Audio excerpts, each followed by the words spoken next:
Again, a warm welcome for those who just came in to the next keynote lecture by Anna Saave. I'm very happy that you accepted our invitation to give this lecture today. And please let me briefly introduce Anna. Anna Saave is a feminist political economist and holds a postdoctoral position within the research-focused environmental planning and transformation at the University of Freiburg.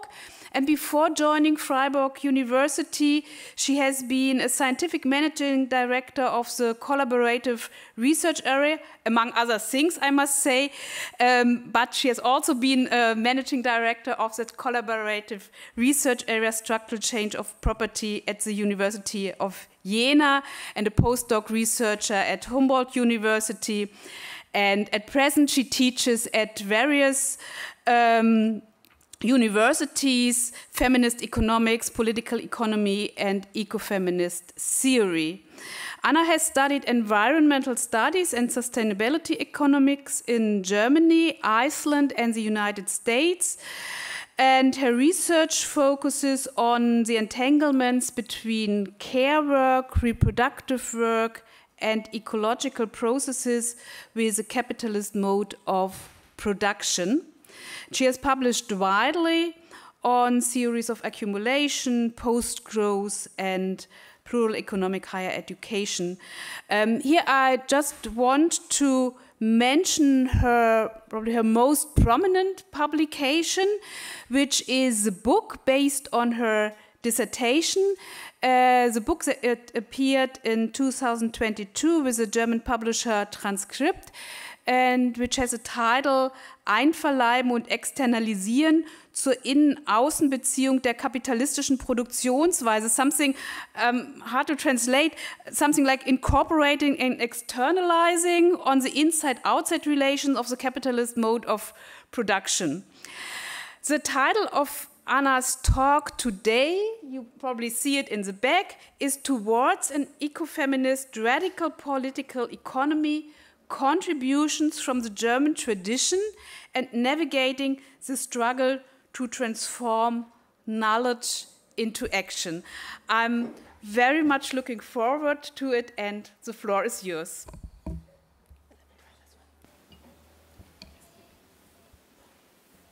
Thank you, Susanne. Does this work for everyone?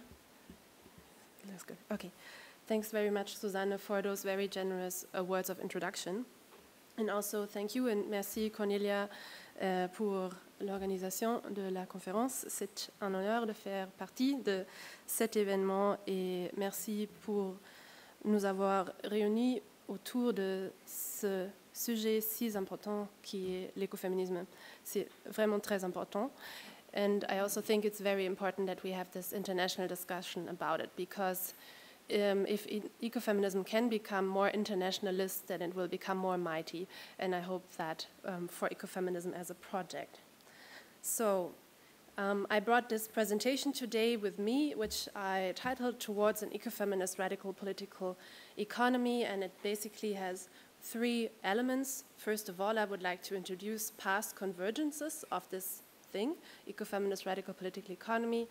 Then I will explain some more recent German contributions to that debate. And then in the last part, I will try to delineate what kind of political proposals we can actually derive from that corpus and what current challenges might be for ecofeminism in action. Main motivation for me doing this is I'm a political economist, and I think that political economy as a whole will and does profit from ecofeminist thought. Another more recent motivation for bringing with me this material is that I feel that ecofeminist politics, the space for ecofeminist politics is shrinking, especially in the party system, for example, in Germany. We have seen in the 3 last state-level elections in Germany that fascist and Nazi structures are rising in their diversity, that they are triumphant vis-à-vis their newly gained approval. And as we've seen also yesterday very clearly with your presentation, Caroline, this is really everything of the opposite that ecofeminism has worked towards in the last 50, 60 years. And many of us are asking, why is it happening again? And of course, it's about time to mobilize some ecofeminist knowledge for movement politics and also for established political arenas. And this is why I'm doing that. I hope we will have a great exchange about the material that I brought, and I hope that this input will help facilitate our exchange. I'm looking forward to learning from you and your experiences and also your perspectives on the topics. And after this talk, I hope that you will take away some aspects on this particular strand of ecofeminism that tackles capitalism that you might not have known before, although I've never spoken in a room that was so full of expertise on ecofeminism. So that's a really hard thing to do. And also, you might take away some points that might make a difference in how you approach the challenge of system change.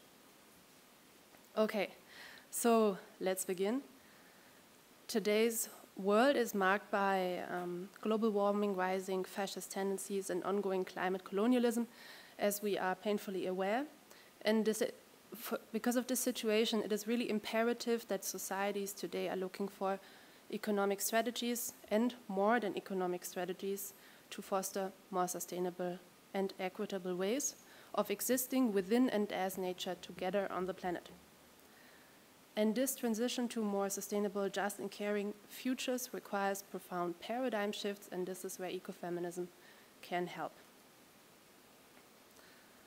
The underlying logics of economic unsustainability, particularly in Western industrialized capitalist societies, have been analyzed in the field of ecofeminist radical political economy, but of course also in related fields, such as decolonial feminisms, metabolism studies, degrowth, and eco-Marxism.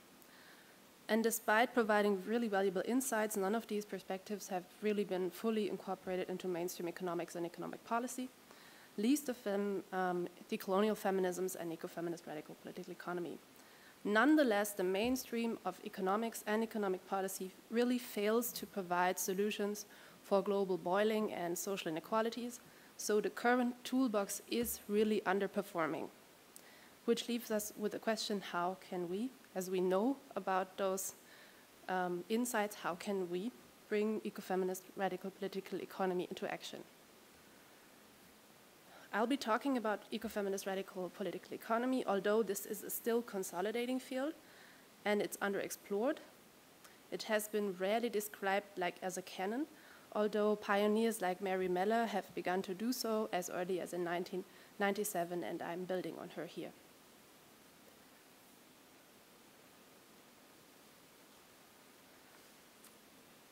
It is not self-evident to speak of ecofeminist radical political economy because there are many feminisms and ecofeminisms, as we've heard today and yesterday, that analyze the parallel oppressions of women, for example, as nature of nature, for example, as being female-coded in Western civilizations without necessarily adopting an economic perspective.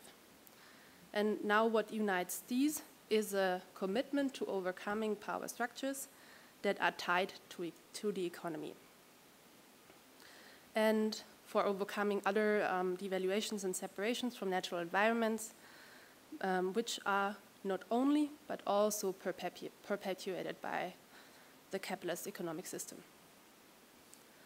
The common denominator here is, in Nancy Fraser's words, capitalist production is not self-sustaining, but free rights on social reproduction, nature, and political power, and expropriation, which is a word for appropriation. Yet its orientation to endless accumulation threatens to destabilize these very conditions of possibility. So we have an impossible situation, and no one seems to notice. So we are studying how capitalism is failing humanity by destroying its conditions of possibility, or at least that's what's done in this field. Now we are at a very interdisciplinary conference, so I want to take 1 minute to briefly pick apart some terms, because in political economy we use kind of a technical language. capitalism, political economy, and Marxism. How do I use them? And this is just really for the purposes of this presentation. It's a very simplified way of picking them apart. So we have political economy, which is our flashlight, or the discipline that studies capitalism, that consists of the capitalist mode of production and the capitalist societal formation, which is basically education, social systems of security, or the state more broadly, that really enables things like property, or like the belief that people are like okay with being workers, that enables that, then which at its core is the capitalist production of commodities. And then we have Marxism, which is more like the political project of taking writings from Marx, Engels, and others into an agenda, a political agenda for societies, for example, as has been done in socialism. What I'll be focusing now on is really the study of capitalist economic systems as it has been done by people arguing from an ecofeminist perspective.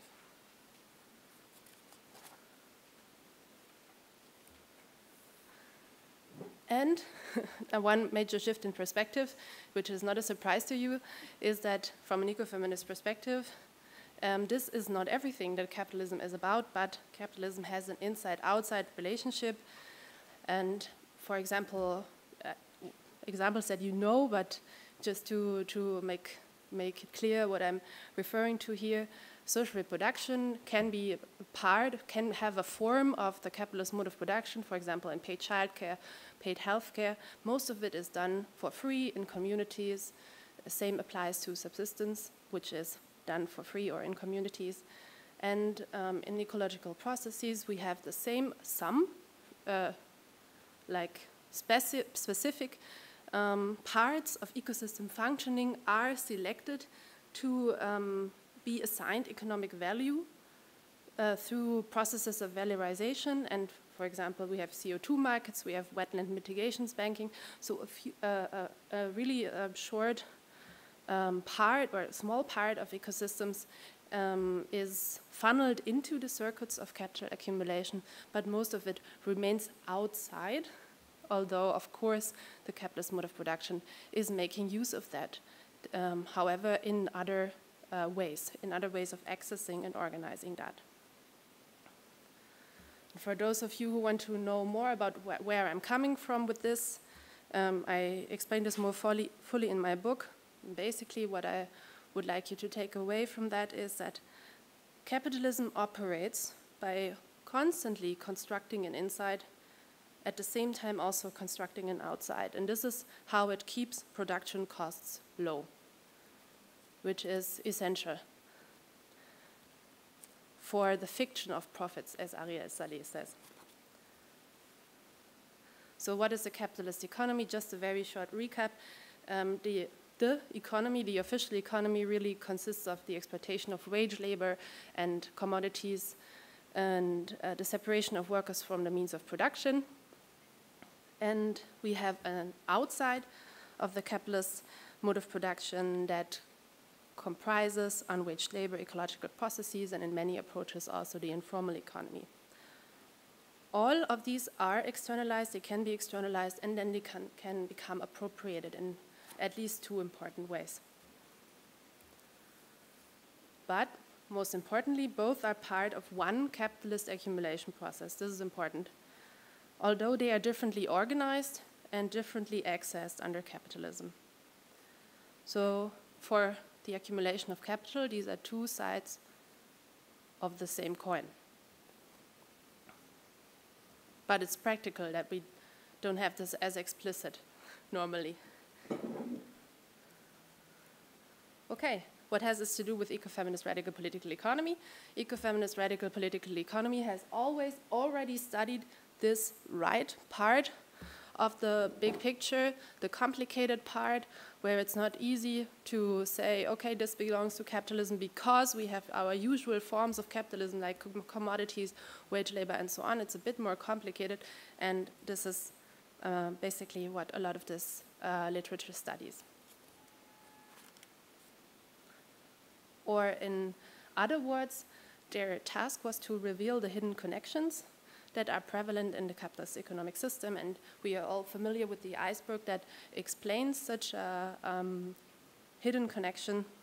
And also in this picture here next to it, Dengler and Strunk have assembled a lot more like words or word pairs that reveal hidden connections that have also been used, not only the iceberg, but also been used in feminist economics and feminist ecological economics. All of these still do the same thing. They show that the world is separated into different parts that are still connected to each other. Now, this is the basic premises of what ecofeminist radical political economy did. Now I want to go a bit more into detail of who is like part of this field or this canon, so to say.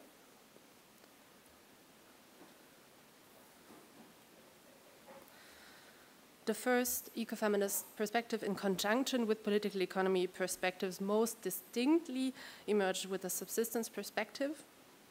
And the important shift in perspective that they proposed was that what is usually considered non-economic women subsistence farmers and producers, especially in the global south, and the environment, they are comparable in their function for the accumulation of capital. And they are, of course, not comparable in their historicity or how it feels to be in each one of these positions, but their comparable is the logic of accessing those non-economic parts that, according to the subsistence perspective, makes the comparison possible. They are used like colonies to maximize profit, and they are defined into nature, as Mies says. So this makes the iceberg not only like a structural, like it's not only a fixed structure what they want to describe, but they want to describe a relation that where the underwater part of the iceberg subsidizes the official economy. And of course, this is super relevant in political economy terms. We might think it's trivial, but in earlier political economy terms, it was not that trivial, because it means for the study of capitalism that studying labor power is not enough, because labor power presupposed other kinds of labor, like subsistence labor. And that means if we want to study capital accumulation, we have to go like further to be complete in our more holistic, appropriately holistic in the way that we study capitalism.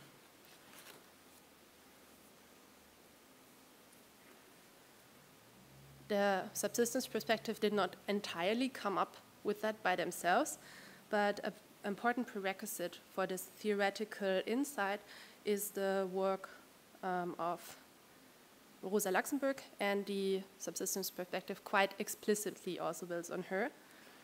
Luxemburg, in her seminal work, Accumulation des Kapitals, Accumulation of Capital, from 1913, offered really a new examination, new in light of her own, in her time, a renewed examination of the conditions of capital accumulation. And she reacted to Marx's schemes of reproduction, and also she provided us with her own empirical argumentative reconstruction. She found that non-capitalist surroundings are important for the accumulation of capital beyond the historical phase that Marx termed original accumulation or primitive accumulation. In fact, she says capitalism continually depends on those non-capitalist strata and societies, since the means of production, some goods and labor, can be procured from them at relatively low cost. So as long as this non-capitalist milieu, it might be geographically somewhere else, it might be kind of close to home, as long as this exists, individual capitals, this means businesses, will seize the opportunity to appropriate resources from this non-capitalist outside through an ongoing process of original accumulation. And this corresponds to the generalized logic of exploitation that prevails in capitalism's official realms. So there's like, in simplified terms, individual capitals experience pressure of competition, And so it is not an option to not appropriate the outside, because by Strafe des Untergangs, or like at risk of failure, individual capitals need to seize those opportunities to keep costs low. So Luxemburg was, it's debated whether she was a feminist. She was certainly not an ecofeminist in the way we understand now, but she certainly paved the way for ecofeminist debates later, and that wanted to explain why looking at the economy, meaning the official economy, is really not nearly enough to arrive at profound sustainability transformations.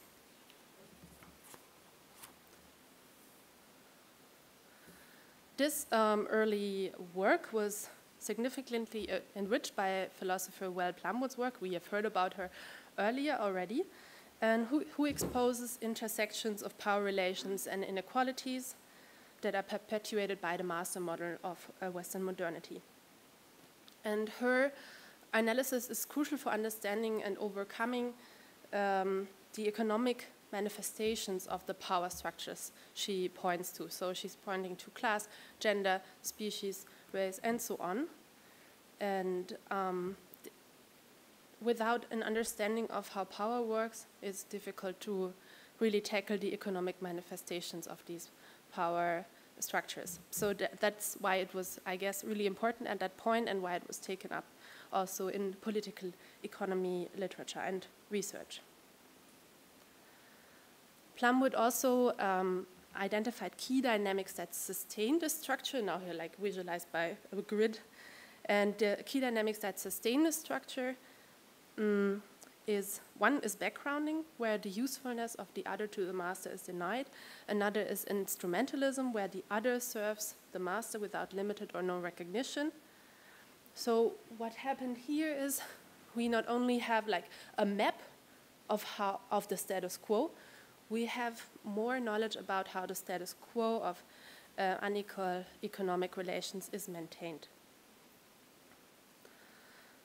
Plumwood, in turn, builds on a lot of things, because she's also critiquing, of course, philosophies of reason, as we've heard, but she also builds on influences such as Rachel Carson's book Silent Spring, which became an icon of scholarly activist work that critiques the environmental degradation resulting from rampant industrial activity. Think of acid rain and so on, and silent birds. No birds anymore, that's why it's Silent Spring. So maybe a fun fact, Carson was accused of witchcraft and anxiety from her contemporaries. That's a lot. So history was already repeating itself at that point. So, and I also already mentioned Mary Mellor, who was an early chronicler of radical ecofeminist political economy.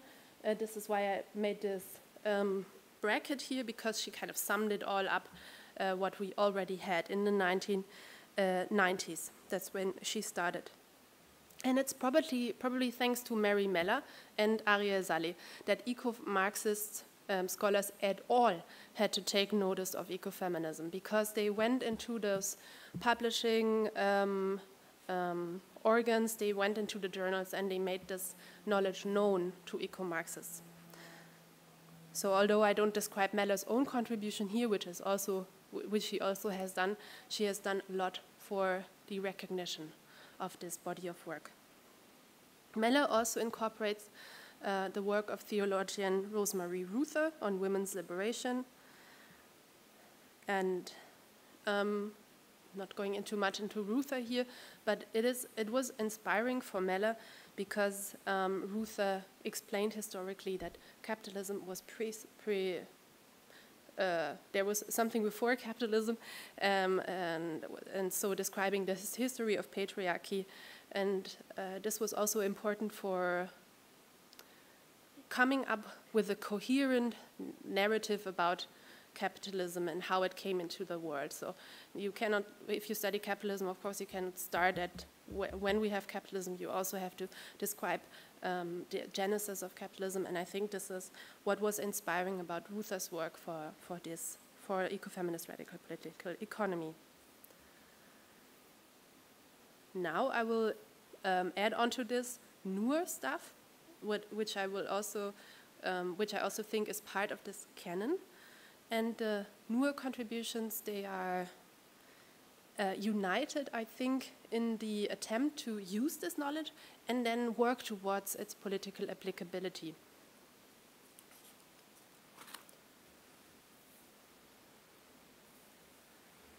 Three things here are new on the right-hand side. On the top is Ariel Sale's work, who did really a fantastic job of capturing the genealogy of ecofeminist struggles. And she provided really evidence that ecofeminism is as much a theoretical field as it is a mosaic of social movements. She even said, I have a small quote here, "What makes an action ecofeminist is its political focus on protecting the web of life in all its organic mutuality and complexity.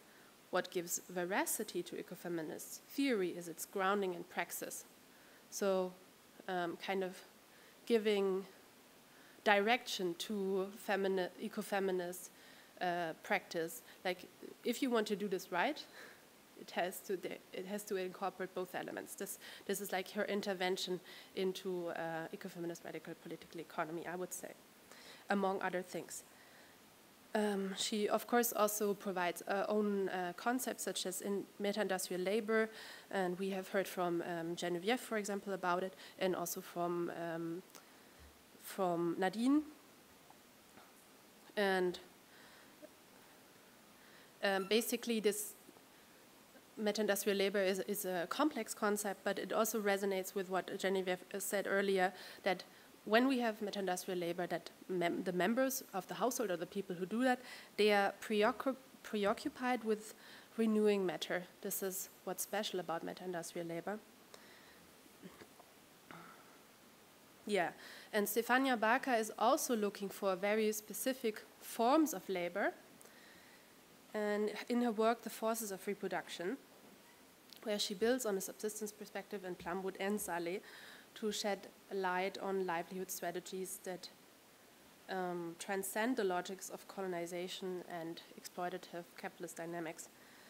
So she's also looking for types of work that mediate society-nature relations in better ways. So they're really not trying to understand anymore what is the structure here. They're looking for the places, the mediations, or the dynamis, like the dynamics where the structure is being irritated or even broken. She is, Stefania Barca is taking up the livelihoods of water defenders and forest defenders, for example, that we heard of from Diana Ojeda yesterday. And she is using their lives as an example for how life can be won, like in the capitalist ruins or in the capitalist peripheries. So we don't even have to apply ecofeminist radical political economy anymore to anything, because other people are already doing it. This is kind of the notion. Don't need to reinvent the wheel from the north. Another recent transformative approach is by anarchist feminist Amaya Perez Orozco. And she sketches a restructuring of care that emphasizes self-governance and commons, and it's a queer approach. I also think that's important to mention here, because we haven't had so many queer perspectives yet.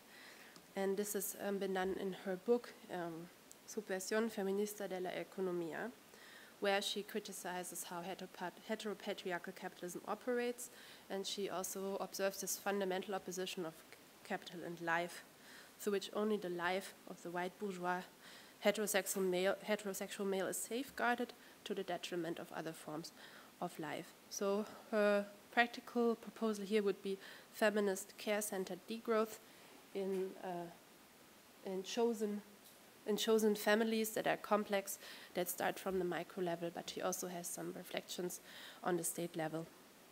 And this is really a radical alternative that would challenge the accumulation of capital, both materially and also symbolically. And these are, of course, only 3 contributions that I picked out, which I think are kind of representative for what for this field, but we could name many more.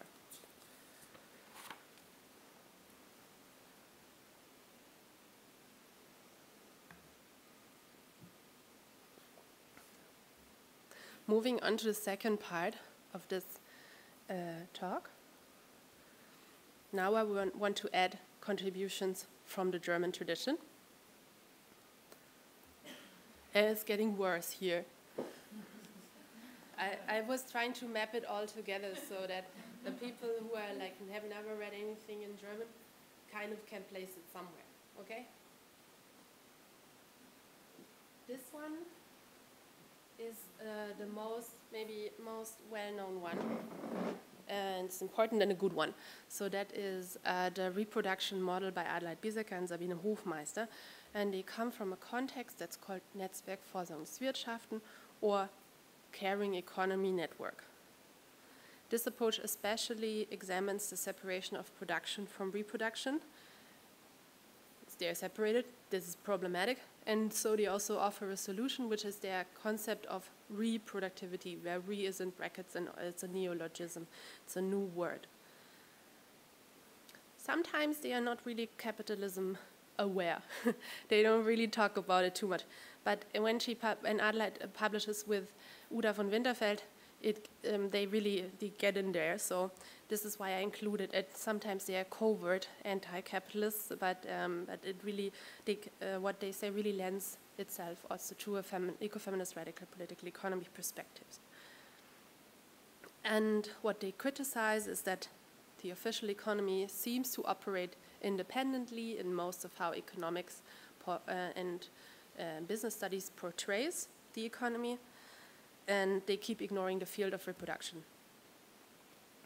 They want economics to include all of those parts, also natural production, natural reduction, and social reproduction. And this is why this graph here has 4 elements that are linked together. So this is kind of close to the metabolism perspectives by Marina Fischer-Kowalczyk from Vienna. But she is more, Marina Fischer-Kowalczyk would more be representative of a study of human economic activity from hunter-gatherer until today. So this is really not focused on capitalism, what she does. That's why I did not include it. But for those of you who want to see similarities, and this is there's a similarity in how they start to describe metabolisms. So what do they want on a practical level? They advocate for caring economies, and for example, these can be built on three principles: precaution, cooperation, and orientation to what is necessary for life, which is long for sufficiency.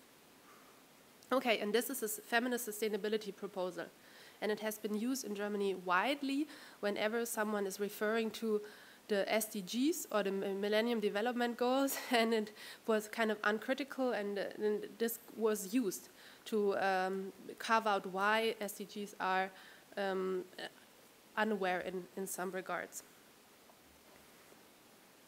I also have included Christa Wichterich with her term Sorge-Extraktivismus,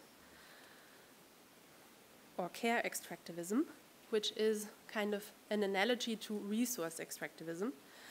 And she problematizes that we have an extended and intensified extraction of care, for example, through global care networks.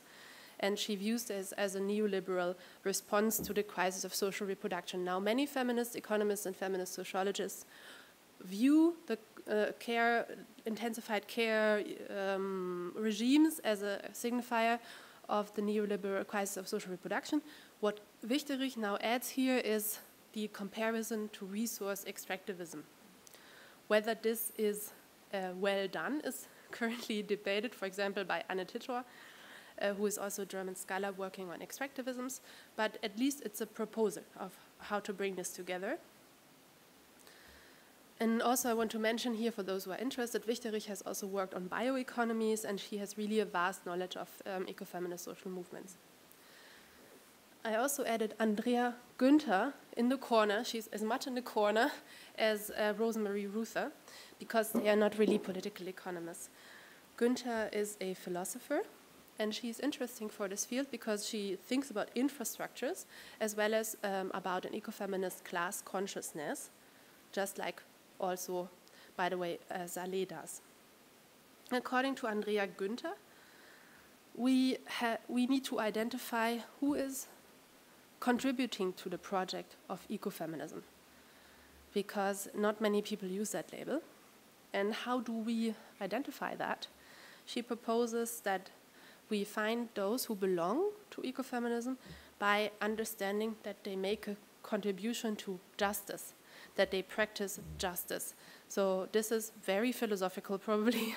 You guys could make sense of that more than I can, because I am not trained in that. But I just wanted to point out that she has really a quite unique way of identifying class, an ecofeminist class, which, for example, Barker and Saave they identify those who belong to the class by their concrete work practices and not by their teleological goal or something.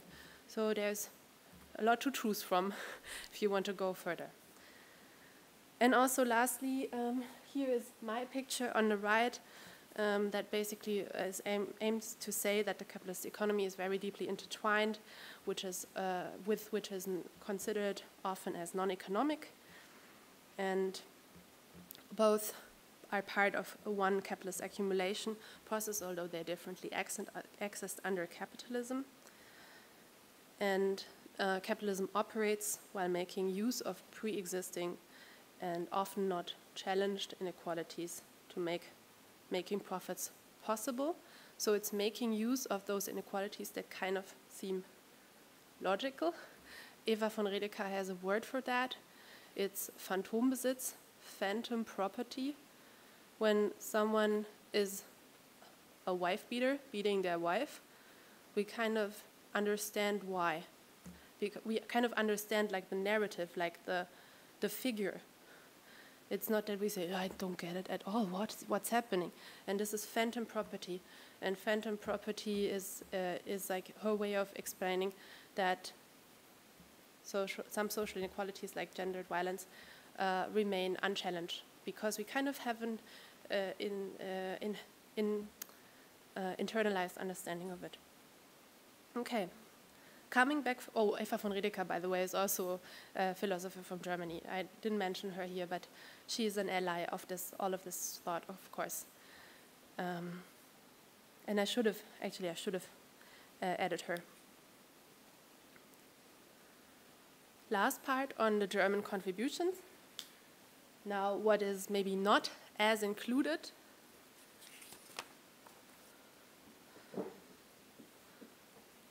is feminist political ecology perspectives.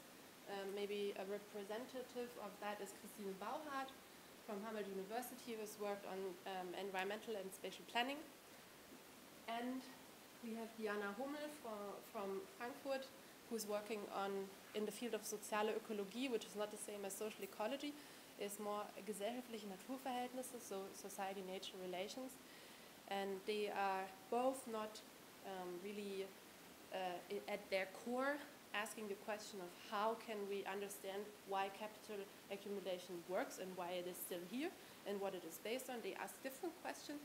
And regarding Diana Hummel, I had to think about her, Ludovica, when you were explaining about Judith Butler's recent work about a co-constructionist, or that was kind of a co-constructionist interactionist approach. This is, I think, what Diana Hummel does as well, maybe with another disciplinary background, but it's their project as well.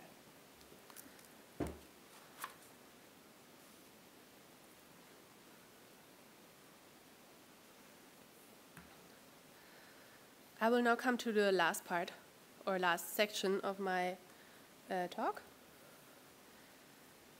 The question of how to transform knowledge into action, which is also a struggle. This is why I add some challenges in the end.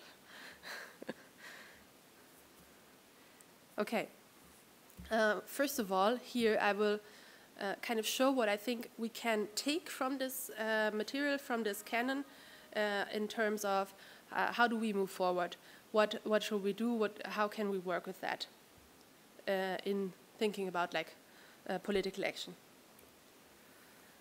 First of all, with this kind of work, we can build on the canon of the classical political economy repertoire of critique. Classically, political economy perspectives for transformation, they focus on critiquing the exploitation of wage labor. Beyond that, they also investigate how capitalist economies affect the subjectivities and the lived experiences of workers. That means they also incorporate a critique of alienation. This is what we classically have. And of course, the standard repertoire comes in many variations. Some people focus on the commodity form, some focus on the separation of workers from the means of production, or on the roles of markets and money as mediators. These are variations, I would say, of this classical repertoire. And also, this classical repertoire can be used from ecofeminists. For example, Friederike Habermann, she is really hooked on this question of markets as mediators, and she's critical of markets, and instead she advocates for practices of commoning. Exploitation and alienation both tackle problems that take place within the official economy, or what I call the inside of the capitalist mode of production, and they do not systematically include non-economic issues. Many social movements have still adopted those critiques, and again, ecofeminists can utilize them. For example, they can utilize the concept of exploitation to highlight the devaluation, naturalization of women's work in the workplace that leads to this intensified exploitation of this kind of work. Or they can also use the alienation concept to direct attention to the alienation of people from each other and from nature. But beyond that, there's more for an ecofeminist perspective. So concerning the so-called outside of the capitalist mode of production, we have two more important primary routes of critiquing capital accumulation. And these primary, more basic ways of critique that we can now put on top, or that we can make use of more as ecofeminist radical political economists, are appropriation, German Einverleibung, and externalization, as you can hopefully see in this picture. What is appropriation? It involves the incorporation of diverse resources into the capitalist context of accumulation, so it's the pulling in without compensation. While externalization refers to the possibility of outsourcing costs from the capitalist insides, and also prior to that, a necessary process of externalization as a drawing of a border between certain domains, processes, and activities. So we have appropriation and externalization, and this is really tools that we only use if we want to describe the inside-outside relation. And they are helpful here in this case because they are systematically more closely aligned with ecofeminist radical political economy, since they encompass both the official economy and what lies beyond it. And these tools invite critiques of, for example, the capitalist use of unpaid, gendered and racialized work, of social reproduction, or of the use of subsistence work. And they also prompt critiques of the gendered effects of resource extraction on a global level, thereby extending to issues of ecology and natural resource use, among others. This graph now summarizes these four avenues of critique. And exploitation and alienation are usually connected to human settings. This is why I chose the red color to place them in. And appropriation and externalization are more outside, incorporating, widening the perspective also to ecology-related challenges. And then I added a lot more colored areas to indicate the many more axes of inequalities and hierarchies that capitalism plays upon, or abstützen, as Maria Backhaus says, uses itself to lift itself up to make profits. And yeah, this is as much as I want to say about it. So first point, ecofeminist radical political economy expands the repertoire of critique. This is important for our political campaigning. Think of trade unions campaigning. They are traditionally campaigning against exploitation and alienation, bad working conditions, too much work. But now, if we know about like appropriation and externalization, we can go to those actors and say, okay, how are you also incorporating those issues? Because it's possible, and for example, it already has been done last year or the year before, for example, in Germany, with a joint strike by Verdi and Fridays for Future. So this is really something that's good to know in the background when we are talking about campaigning, strategizing, and so on. Next possible way forward with ecofeminist radical political economy, we see very clearly, think of this, not only of the iceberg, but also of the Adelheid Biesecker and Sabine Hofmeister graph with those 4 parts. We really see super clearly that we need to reconfigure the society-nature metabolism in more sustainable ways. And it's always helpful to remind ourselves that capitalism is a specific mode of organizing human economic activity and a historical phenomenon that is linked to a particular society-nature metabolisms, and currently that is dominated by fossil-fueled industrial capitalism that has a colonial history and that has attached consumption patterns that we can call the imperial mode of living, for example. So the task here, knowing all that, incorporating the whole ecofeminist critique, is to abandon fossil fuels, of course, and getting rid of the exploitation of the world's peripheries, and also keeping in mind what that means for the transition to green economies that are like electrified economies. And in this whole like transition, ecofeminist perspectives are super relevant because, for example, they can offer new ways of approaching the question of onshoring natural resource extraction in the global north. Imagine we're now clever. We as the north don't want to participate anymore in unequal ecological exchange or extraction in the peripheries. What do? We onshore natural resource extraction. So we mine in our own backyard. So if people should decide for that, which would be great, possibly in terms of maybe environmental justice, then ecofeminists also have to add something. I'm just like picking this out as one example of how to apply that. And they would, from an ecofeminist radical political economy perspective, we could, for example, ask who will be able to profit from the extraction of natural resources in the global north, which segments of the population, and how can former extraction sites in the global south be ecologically transformed and ecologically restored and transformed in ways that provide sustainable livelihoods for both men and women. We have seen, for example, yesterday Diana Ojeda talking about the gender division of labor in palm oil plantations. So these are questions that can be illuminated through the repertoire that we have. And yeah, who gets to be included in the anticipated growth of onshoring resource extraction here?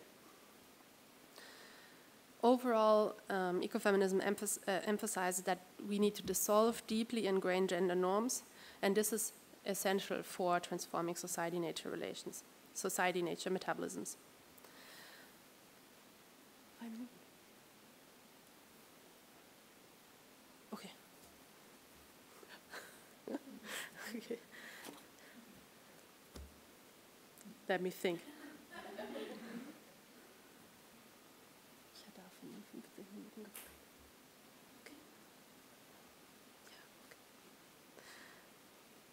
Good.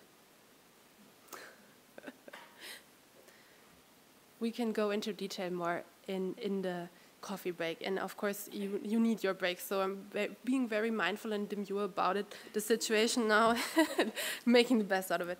Okay, I'll be quick. We can take from that in ecofeminist class, consciousness would be helpful, and we can near it by thinking about labor, as Ariel Saleh and Stefania Barca did, and thinking about the types of labor that really enable different society and nature metabolisms, is a powerful tool to unite different struggles. So if we're not thinking about gendered work only anymore, or like work on plantations, but trying to understand how certain types of work are actually beneficial to more sustainable society-nature relations, this can be a tool for uniting struggles across class and gender and so on. Another thing that we can do with this work is be inspired through a renewed sense of solidarity and reproductive time politics. This is important for the political economy discussion as well, because a democratization of temporal rhythms goes pretty much against, again, the temporalities of capitalism, which prioritizes productivity and accumulation over human and ecosystem flourishing. And these kind of reproductive time politics signifies a break with our business as usual, because then we would demand time to care, time to be cared for, time to do things differently, and time to mourn and remember. And ultimately, this comes down to politically demanding a different way of living together that has low external costs, but abundant reproductive qualities and plenty of time. And rooting this in solidarity would also take into account the time lost and foregone opportunities for people and places that suffered from capitalism's colonial development. So I need to take a bit more time for presenting not the conclusion, which I don't have, but the current challenges of ecofeminism, meaning ecofeminist radical political economy here. First, it's only that. The first challenge that I really see here is that achieving ecofeminist informed transformations really requires time, and that this is time specifically needed to embody change.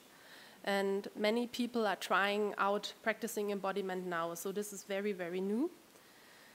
And it is essential for the interconnected project of healing on a planetary scale, healing in community, and this includes struggles over care, reproduction and reparations, and also healing ourselves. So we need that time to make that change happen that is so profound that we need to embody it first, so we need time.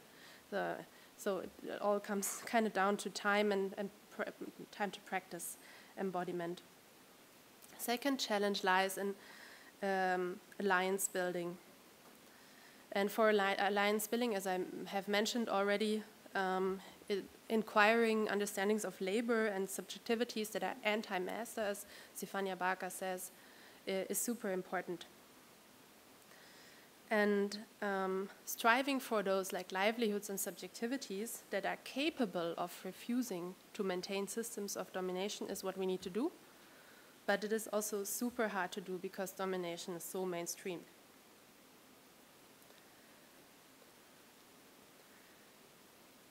And what we are looking for are like different ways of mediating. As Mary Mellor said, the Marxist theory is limited because it looks at one specific mediation, class exploitation.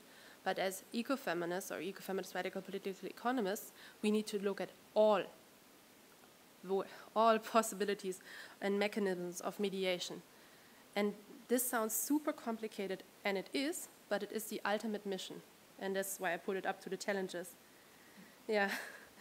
And we need to use this ecofeminist work because it is hard-won knowledge about the structural link between capitalist growth imperatives, ecological crisis, the externalization of the reproductive. We can use it, and it must take political center stage in the era of repair. And I'm coming to my last point that I want to briefly speak about, and I consider very important for ecofeminism. And I want to issue a trigger warning. I will briefly speak about sexual assault. And yeah, many of you might have followed the trial of Gisèle Pellicourt, who is an absolute inspiration and a landmark of bravery. A trial in which her husband, alongside over 50 other men who have raped her, are being held to trial. And what happened is once again not an individual incident, although the atrocities are individually unfathomable. The sheer number of persons willing to rape is a signifier of a very common disaster. We live in an epidemic of violence against women that only makes headlines now because of Madame Pellicourt's really immense bravery. It takes so much courage to come public and speak about these horrific atrocities. So I think the feminist movement owes her. And to all women and the victims of domestic violence, her bravery lends hope and dignity.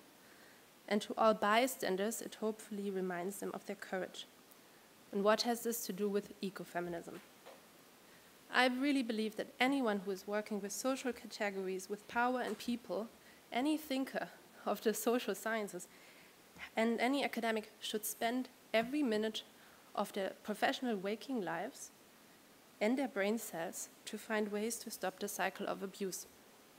I believe that, especially in Germany, the general culture, but also German ecofeminism, all of those things that I've presented here, although they have done good work, they are still too timid about speaking up in the face of violence, any violence, but specifically this kind of violence. I really think we need to ask once more the question, where is the rage? Why aren't the forests burning and not the courthouses and not the police stations and not the server platforms that host invitations to rape? We really all have to end the cycle of abuse with everything that we got. No more perpetrators, no more accomplices, no more silent collectors of the patriarchal dividend. This all has to stop. And this is an ecofeminist project because abuse is fractal. It comes in versions. It's a logic that is being repeated and is a sick version of survival. It's not what we want. And ecofeminism needs to shed more light on how we can survive differently because it can. Ecofeminist politics has a different answer. And if there's any hope in ecofeminism, it is that it can show courageously that those who are already resting an ecofeminist life, like you described, for example, resting an ecofeminist life from racist patriarchal capitalism, are not alone. So coming back to Plumwood here, who said, after much destruction, mastery will fail because the master denies dependency on the sustaining other, he misunderstands the conditions of his own existence and lacks sensitivity to limits and to the ultimate points of Earthian existence. So her quote in turn means, we will win. We will win. But how fast? So Plumwood is right, but it doesn't have to be strictly the way that she describes, because we can outsmart the system, and ecofeminisms can. Thanks.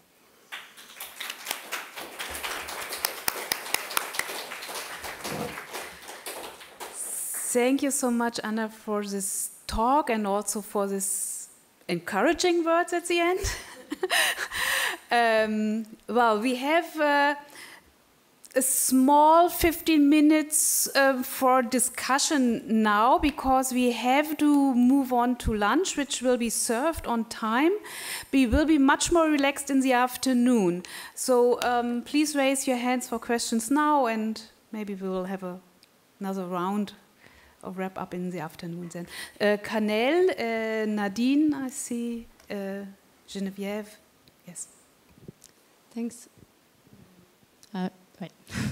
Thanks a lot for your talk. It was very interesting. I learned a lot. I wanted to share some thoughts and maybe a question. The first one is I realized during you were talking that maybe the ecofeminism, more in your first part, that the ecofeminism maybe overcome a problem that feminism had during the 70s. The Italian Marxist feminists the debate on if the woman labor is productive or not productive. And I think the idea that the ecofeminism developed from Luxembourg idea move the problem of productive or non-productive labor, showing that the exteriority, even non-productive, is a part of the interiority of the capitalism. And I just realized that during you were talking, so thank you. And so in this second point, the Rosa Luxembourg thought, I think, and it's also a question for Geneviève, actually, because I think the Rosa Luxembourg thought and the ecofeminism. No, I think what you show now maybe challenge the subsistence perspective idea, the political subsistence perspective idea, because Luxembourg shows that this interiority, this exteriority cannot be valorized in the sense of political emancipation, but because it's integrated at the accumulation of value. I don't know if you see what I want to say. So my question is, what do you think about that? If you think like the ecofeminism can challenge the subsistence perspective, and so it's a question for both of you, actually. Thank you. So maybe let's at least take two questions together. Is this okay with you? Because we already have four questions. Now? Yeah. Yes. So maybe I think Nadine was first. Yeah. Okay. Next, according to my. And yes, then you can answer, and then we take Geneviève and Lena. Yeah, it's a simple question, but it's do you have other examples of movement practice that like encourage you or give you hope, like with this analysis, like the example that you gave with like Fridays for Future and Verdi, yeah, similar examples to this?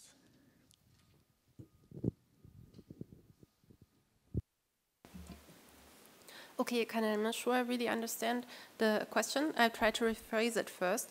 So you were asking whether we can draw inspiration from the exterior, from the outside, in like political terms. Like is it about the location of the revolutionary subject in and outside? Your question? Yeah.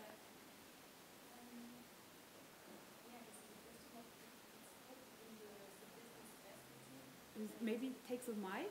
Is it possible to? Great. In the subsistence perspective, there is the idea that we can build an emancipatory way from the outside of the capitalism. And Luxembourg shows that this outside, it's the inside. And so politically, could we build this and increase this outside if it's actually the inside? Yes, I think it's a very important question because and it makes sense to phrase it that way, I think, especially as people who live in the capitalist centers. Like it's very hard to have a sense and a knowing of alternatives. So we are, because we're very much shaped by these like capitalist societal formation and so on. And so kind of looking outside on where to find inspiration for those like political alternatives. And I think although this outside or like the subsistence or peasant societies and whatever, everything, although it's not a pure outside, it's very hard to find a pure outside at the moment, there's of course still a lot of inspiration to be drawn from that, because no one and no context can ever be completely over-determined or over-shaped by capitalism. And so I would say we don't necessarily need to look for a pure outside to find instances of resistance. It's everywhere. For example, I as a person, I move through so many roles in my day that are either shaped by the capitalist mode of production more, or by maybe my responsibilities in my home or towards my friends or whatever. So as we are constantly like shape-shifting and moving roles, there's like a lot of inspiration just only found in our daily lives for coming up with resources for our political for our possibilities to act politically despite and in the system. So of course it would be easier to find something else and then draw inspiration from there, but it's not possible maybe anymore. I think my position maybe is close to Anna's thing for doing that. But what would Geneviève say?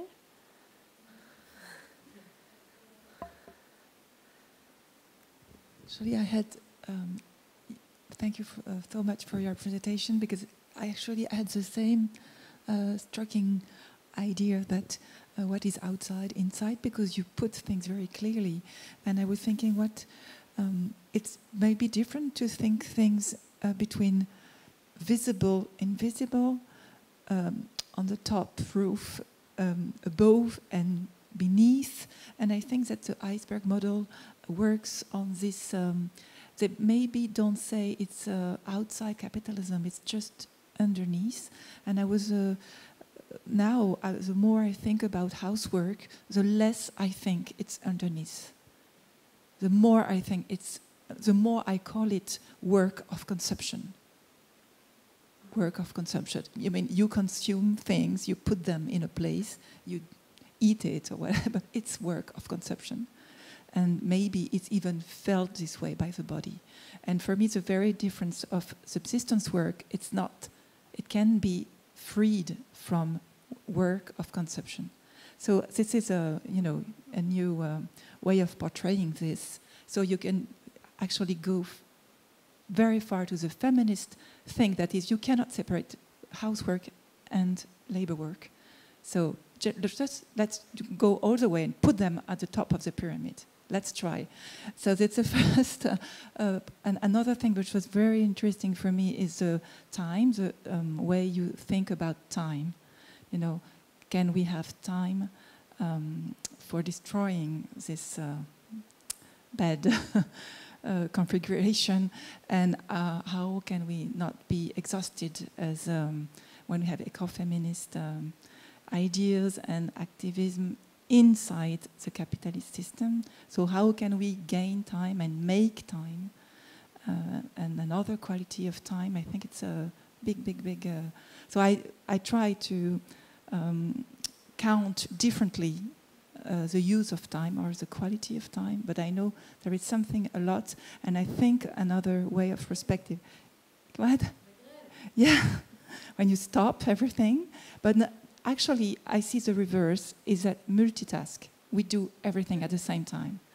And I think something that was also said at this dialectical way of twofold did reality. You think patriarchy at the same time because you need to know your enemy, so you can be patriarch in this logic, but at the same time you have to have a non-patriarchal logic. So it's a very, you see what I mean? So this is a special quality of time when you have both sides, and it's exhaustion. And maybe we collect the second question. Yeah, wait, there was a second question. So just want to say, I completely agree with putting labor and wage labor and housework on the same level. We have to be careful though, because housework, sometimes it includes care work, sometimes it doesn't. And if we are like specifically looking at care work, as many feminist economists have done, like specifically carving out the qualities of care work, then again we enter a field where where it's not only like tied to like Fordism, like a specific historic phenomenon that we cannot maybe take apart from that, but then in caring qualities we might then again find inspiration for other ways of relating to each other. Also, there was your question, Nadine. I will answer it quickly because I have to think longer for that. The only thing that I actually remember right now was a poster that I saw, and the poster was actually saying, "We are all fighting the same fight." And then they had like a collage of different like symbols for different social movements. And it almost moved me to tears because I was like, yes, finally we are united. But it was still a collage, you know? A collage is not, it's not a mixing and then we all have the same color in the end. But maybe this is as much as we can get at the moment. It's alliance building. It's thick. I was talking about bystanders and accomplices. And I might be a bystander for another fight. I try not to be. And this is how we kind of near this this understanding. Okay, so Lena, please, you have the floor. Yes, thank you very much. I would have a question about ecofeminism in action and more specifically in party politics, as you mentioned it like at the beginning of the presentation, but then we didn't talk about it at all. And also because I'm preoccupied that this phrase like turning ideas into action like kind of erases all the ecofeminist actions that are already there and that and also we draw our ideas from them. And so I was thinking maybe, well, what we are lacking is more like macro political ecofeminist action or parliamentary ecofeminist action. But we do have already lots of ecofeminist action, and maybe it's important also when we phrase or like in terms of praxis and theory and stuff and how we articulate that we specify that. And I also wanted to share a bit of French context, as some party politicians are actually using this ecofeminist label. And I don't know if you have that in Germany. I would be curious about that, and I would love to have your opinion on that, and if you think that's a good thing. And I would be also very curious to hear if you have like some ideas of what would actually ecofeminist policy look like, or would it be something we're striving towards, or like do we want that or not, or yeah. I'd be curious about that. Thank you. And maybe before you answer that, very quickly, because I believe then after your answer, we will have to move on to because the Cruz is closing at 2, and so we need to go there and eat very fast. I just wanted to mention that the first study that Maria Mies actually has done has been on a Frauenhaus, on a house for battered women. So there's the circle is closing in a way with your ending, and just was wondering, because you've been speaking so much about the economical dimensions, obviously because you're coming from that field, but do you remember that Françoise Daubonne, who you quote in the beginning, is actually criticizing the idea that capitalism would be responsible for the ecocide? She actually says that sexism is the underlying principle, and that her proof of that is that her criticism of the illimitism and productivity of socialism, who are not at all involved in protecting nature, but on the contrary contributed massively to the destruction of nature on the Soviet bloc. Okay, two very big questions. Lena, I forgot your second aspect. The first one was about the idea of not putting all it. What was the second one? Yeah. Okay, good. Yeah, of course. Yeah, yes, got it. I see my task here as to, like, not for you, but in general, to prepare the knowledge in a way that it can be taken up in party politics. So I'm not doing the party politics thing yet, and this is why I probably have spoken about it too much. I, of course, did not want to erase the already existing practices that, and I'm sorry if it came across that way. And I agree with your concretization that this is about missing politics in very specific arenas. And I can point for some inspiration. I can point to a project that has been led by Stefania Barker and others, I think last year or the year before. It's called the Feminist Green New Deal. It was like a feminist reaction to the Green New Deal policies in the European Union Parliament setting. And so if you want to like see what they think is ecofeminist politics, they assembled that already for us, and I trust that it's great. Also, there is from the UK Women's Budgeting Group an attempt to show that in investing, like where do we invest our state money?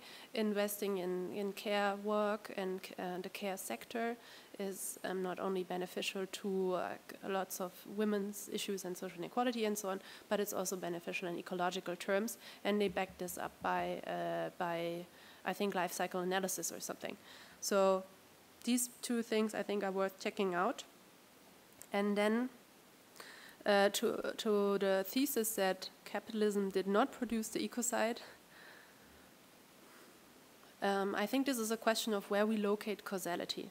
Because as a person who studies like industries, as I do, for example, the forestry industry, there's really someone needs to take the feller buncher and the mining equipment and go there. It's really capitalism that is behind that. Like this is the way how it's organized. It could be organized differently, but then why is that so? Capitalism is not it's not a mastermind. It's not a super subject.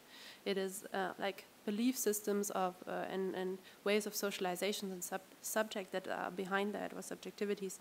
And so if we want to go deeper, then I would completely agree with you that we can say there's like a practical connection, an economic manifestation, but then we can locate causality on a different level if we want to explain that. I would go as far with you and in this point, but I would certainly not make this differentiation when I'm in a political arena, talking in a political arena, because people can't follow. And I would say capitalism is responsible, period. But I would also say that socialism can be responsible, because it really doesn't matter which economic system we choose. As metabolism study people, we see that economic systems change, and we have the current one, which is particularly guilty of ecocide, and it's okay to name the problem at hand, I think. Okay, so thank you very much for the rich discussion. Thank you much again for the talk. We are now moving immediately over to lunch very quickly. And we'll gather there and then be here again by 2:30, and then have a much more relaxed afternoon.